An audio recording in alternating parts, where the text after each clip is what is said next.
کہ جب کوئی انسان بدعت کے اندر مبتلا ہو جاتا ہے تو وہ فتنے میں ضرور مبتلا ہوتا ہے، وہ ممکن نہیں ہے کہ فتنوں سے بچ جائے. جیسا کہ عبداللہ بن مسعود رضی اللہ تعالیٰ عنہ کے واقعے سے یہ بات پتہ چلتی ہے کہ ابو موسیٰ اشعری رضی اللہ تعالیٰ عنہ ایک مرتبہ عبداللہ بن مسعود رضی اللہ تعالیٰ عنہ سے ملنے کے لیے ان کی مسجد میں جب گئے تو دیکھا کہ بہت سارے لوگ اکٹھے ہو کر اجتماعی ذکر کر رہے ہیں.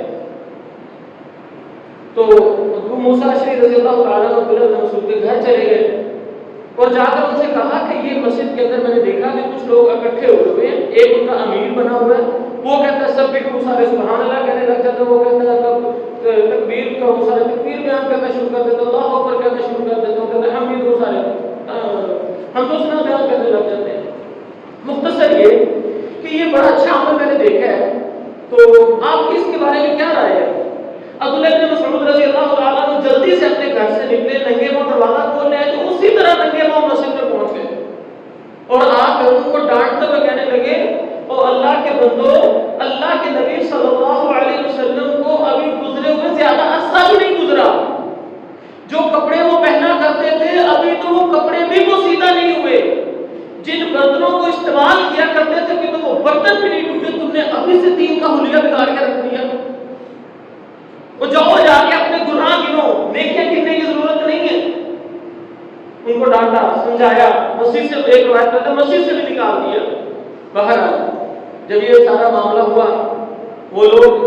جو بدعت کے اندر مبتلا ہوتے ہیں بڑے ظالم ہوتے ہیں کہ نیکی تو اصل میں ہم کر رہے ہیں، اس میں حرج کیا ہے، نیکی ہے نا.